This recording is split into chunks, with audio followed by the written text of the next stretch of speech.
everyone, and welcome back to Full Recovery. It's been a few weeks since I was able to sit down and record a video and upload it to YouTube, and I appreciate your patience. I've heard from so many of you asking me, are you gonna keep doing this? Have you stopped? And no, I have not stopped. We sold our home and literally went through every single thing we owned and downsized quite a bit. And we are still in the process of looking for a place. We actually were in a travel trailer in our church's parking lot for a little while. It was a brand new RV and we were more than comfortable. But now we have moved into our church's parsonage, and we are praying about what to do in this crazy market and climate, and nobody really knows what's going to happen next. So we feel very fortunate, very blessed to have been able to sell our home in New York and move into Connecticut. So we are very glad that all of that happened, and now we're just sort of waiting and praying on what to do. In the meantime, I've been a little bit busy trying to get all of that cared for, and the vast majority of our belongings are in a storage container. And so flexibility right now is my middle name, and I appreciate your patience with me being absent from here for a few weeks. But I do want to continue to make these videos. I know so many of you are unable to have things where you are for a myriad of reasons. And we certainly don't know what the future holds as far as being able to have life as normal. Some of you in the Midwest or maybe even far west, I've been seeing videos and pictures of shortages, and I hope you're stocking up. I don't mean to alarm anyone, but my husband and I began a few months ago just putting away a little bit extra. And I hope that you're doing that. I hope you have done that. And if you don't have a place to store things, you don't have extra storage, get a bin and ask someone, can I leave this in your garage? Can I think it's that important that we be preparing for what's to come. No one knows. No one can predict what will happen. And we may all be fine until Jesus comes back, but it sure doesn't seem that that's the way things are going to go.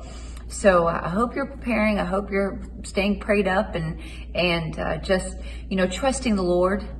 That's what Christians have done throughout the thousands of years where they were persecuted or martyred or had difficult times, and we are no different. We're no better. And so we have to trust the Lord with what could potentially be coming and prepare as much as we can. Today I want to talk to you about a topic that has really been on my mind nonstop for the last several days. And maybe I'm the only person that has had these thoughts, although I texted a friend just to say, has this ever been your mindset? And she very quickly let me know she identified with my thoughts.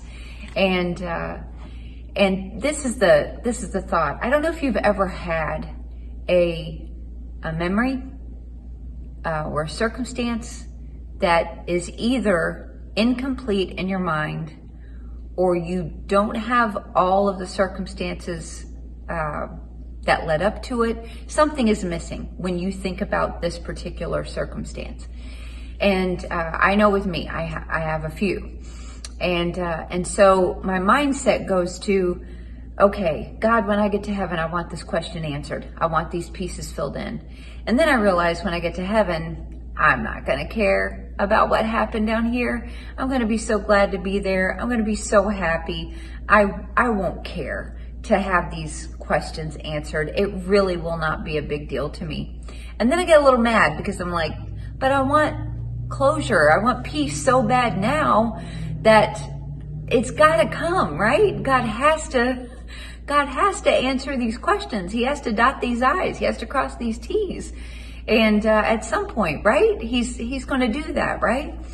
And You know, sometimes things happen, and this is a little bit of a silly illustration, but my family went to Florida last week to visit our daughter Amanda and her husband Jacob. And on Wednesday morning, we flew down on Tuesday, stayed in an Airbnb. On Wednesday morning, I woke up and I had a rash right here on the left side of my neck. And it was irritating. It itched, but it wasn't unbearable. I went to CVS.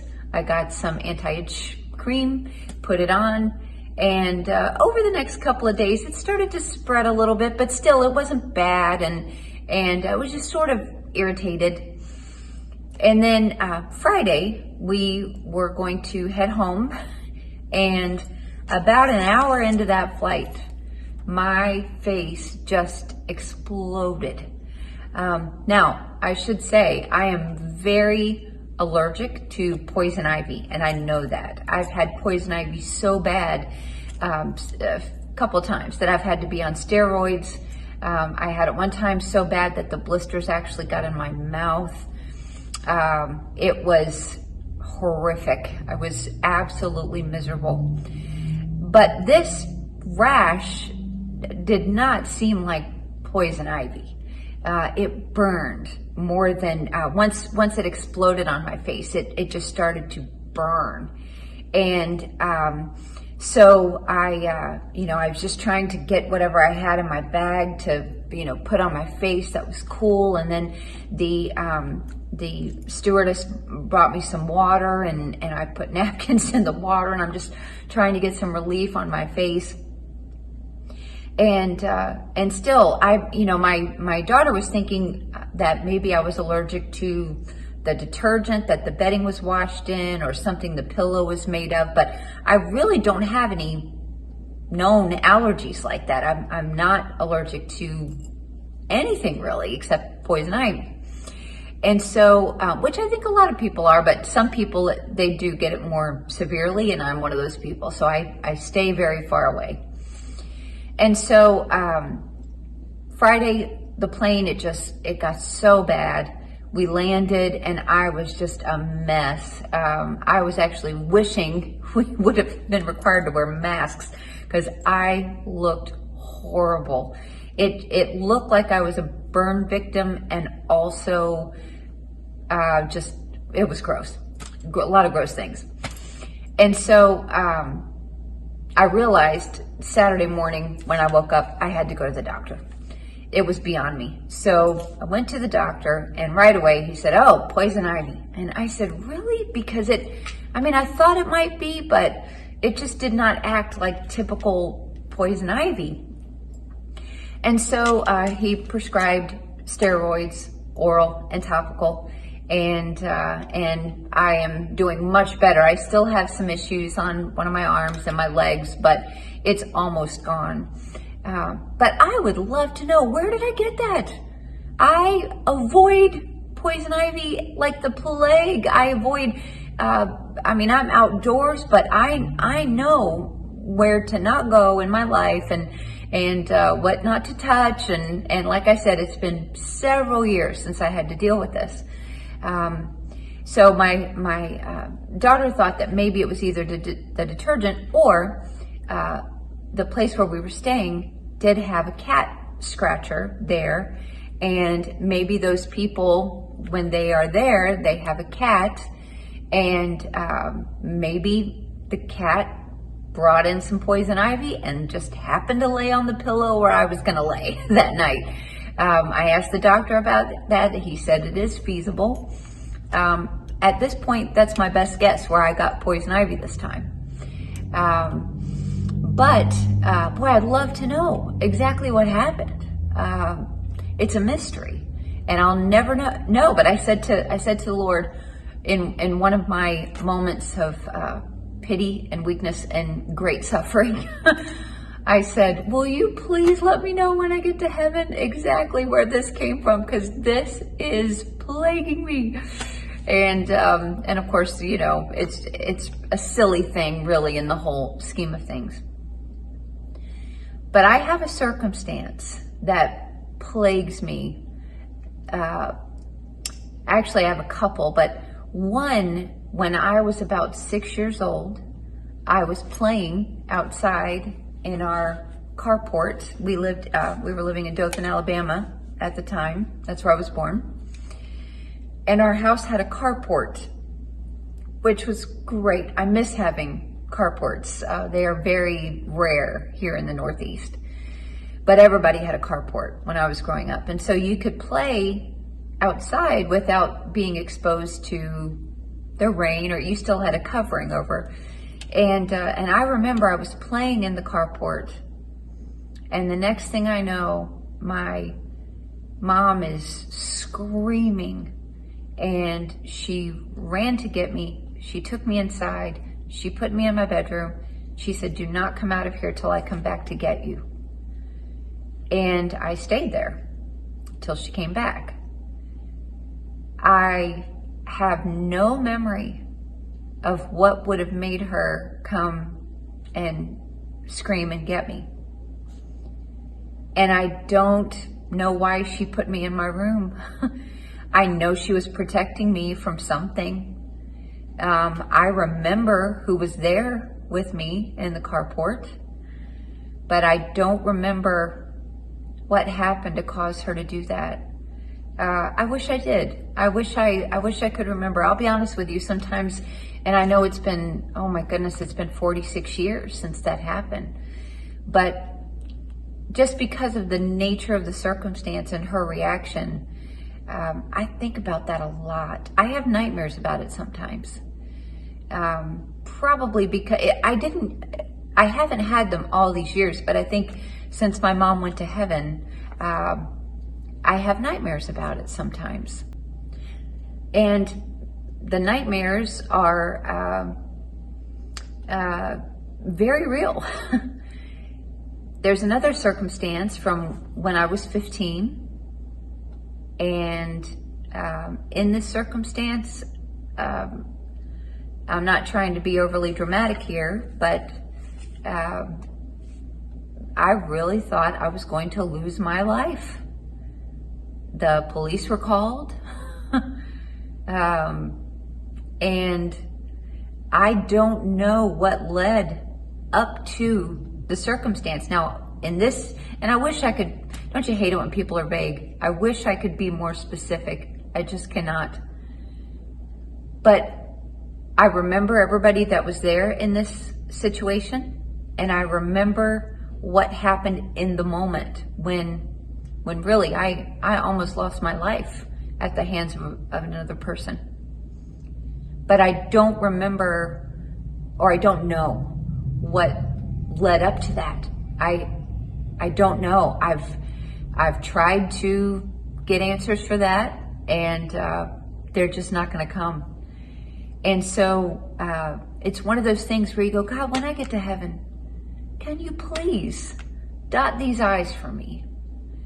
And then it won't matter. You realize it won't matter. You'll just be so glad to be there, and you will trust in the sovereignty of God, that He knows and it's all okay.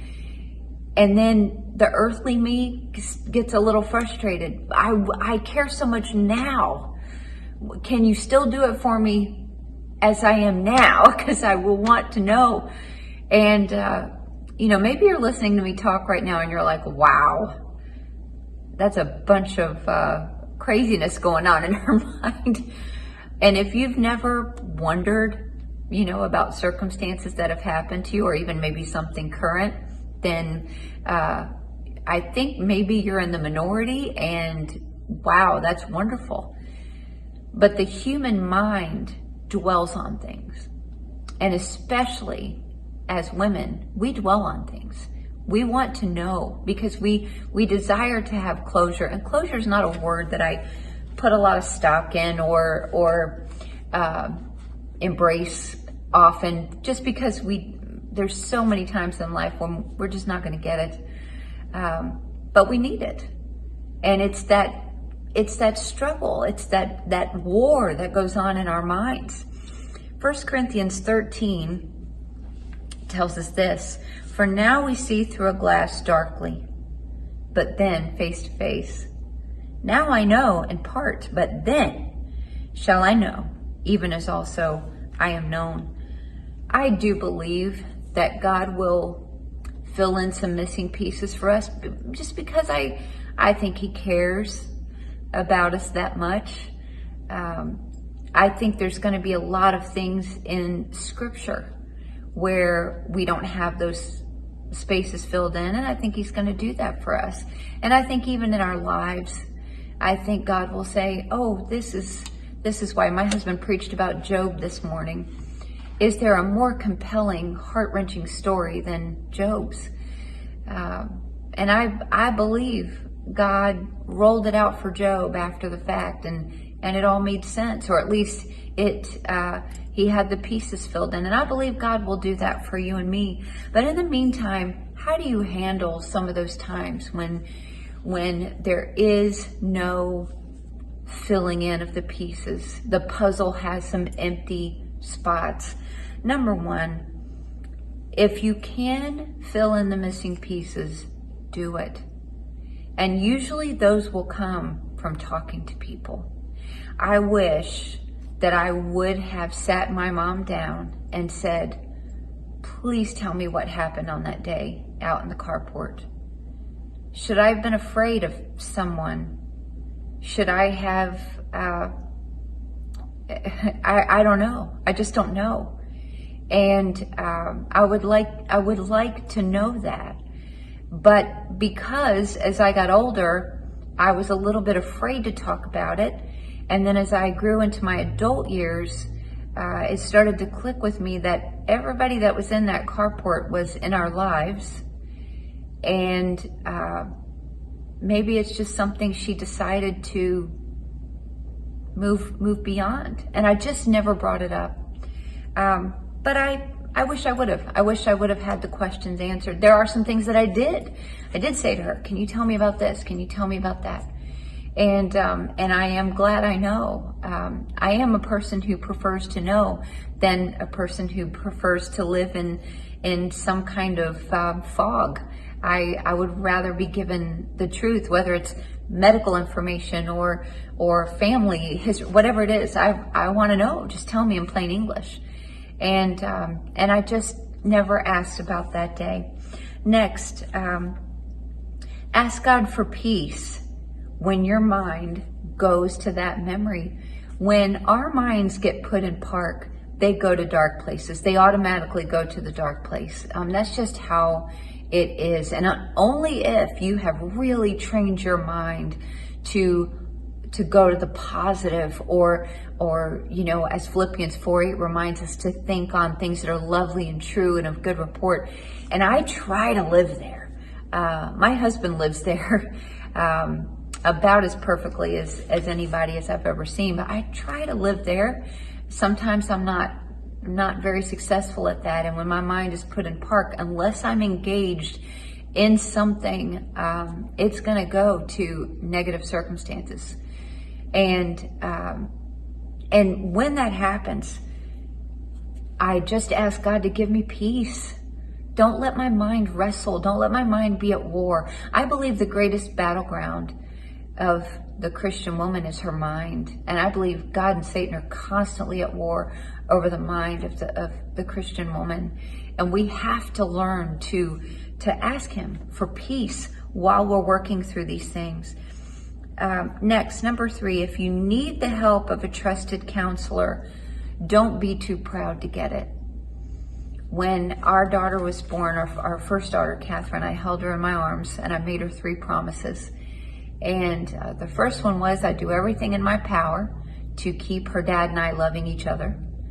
And the second one was that if I needed help, I would not be too proud to get it.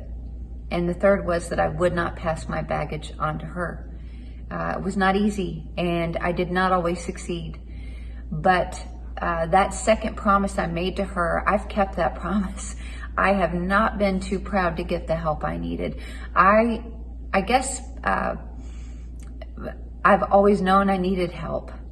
When you grow up in dysfunction, I think sometimes it's very clear that there are some things you didn't get. And so I've always known that I needed help, and I have known where to get it. And so I've not been too proud to do that. I've fought pride in other areas, but when I need help, I'm not too proud to get it.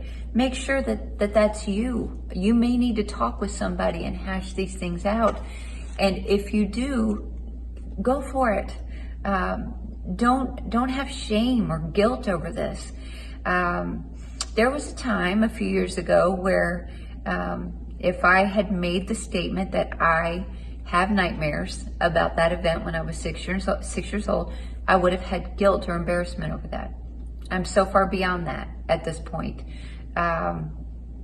It's nothing to be embarrassed about when you struggle, and God will help you, and trusted counselors will help you. Next, try to compartmentalize. And what do I mean by that? I mean, it will be helpful if that memory comes to you, or it comes to you in the middle of the night and you're so frustrated. God, why don't I have closure about this? Maybe it's an open-ended relationship with someone. There was never a period put at the end of that sentence. And it grieves you, it grieves your spirit. But you don't want to let it overcome you and overwhelm you. Put it in a box. Put it in a mental box. I've known some people to have a physical box. And then you say, okay, Thursday at 2:00, I'm taking that box out and I'm going to think about it for a little bit. And maybe I'm going to make some phone calls, or maybe I'm going to text someone and just see if there's any progress to be made in this. And then I'm going to close that lid on that box, whether it's mental or literal. I'm going to close the lid on that box and I'm going to move on. I'm not going to let it get me. Compartmentalization is a great mental tool, and it will help you become stronger as you deal with hurts and things that stem from your childhood and even into adulthood. Lastly, number 5, keep giving it to God. Keep giving it to God. It is not a sign of weakness when you have to keep bringing things to God. And it is not a sign of strength when you stop bringing things to God. The strongest Christian women that I know are the ones who have had to dozens or scores or hundreds or even into the thousands of times keep bringing something to God. When you read the Psalms, what is the Psalm? Well, it's a book of songs, but it is David and other authors, but primarily David, putting it out there. God, I'm bringing this to you. I am giving this to you. Saul's after me again. My enemies have risen up. God, I'm giving this to you. Please help me with it. Keep giving it to God. The more you do it, the stronger you will be. God is the healer of everything that is split, incomplete, or wounded inside of us. And we may never get closure on this earth for some things. It's hard to resign yourself to that knowledge sometimes. We may never get the closure we seek. But we will always get peace if we seek it from the Lord. He will freely give it to comfort our hearts. I hope you've had a wonderful few weeks since we last met. I hope things are going well for you. If there's anything at all, any way that I can be of help, whether it's dealing with this subject or something else, if I don't know what the answer is or how to find it, I will certainly tell you that and put you in touch with somebody who can. But some people reach out on Facebook. The Messenger app gives me fits sometimes, but if I see it, I will answer. But my email is amyvasic@gmail.com. If you need any help, please reach out to me. And at the very most, I will pray for you and pray with you about what has happened in your life. If you like content like this, please hit that subscribe button and ring the bell that's next to it so that you are always aware of these videos being uploaded in your inbox and that you get notified. It's important. Also, it lets YouTube know that you like content like this, and There's not a lot of it on here. So I sometimes think we are all alone as Christian women in this, in women who believe like us here. And so anyway, if you like it, it does help YouTube, the algorithms know that you like this kind of content. So thank you so much for watching, and I hope you have a wonderful week. Bye-bye.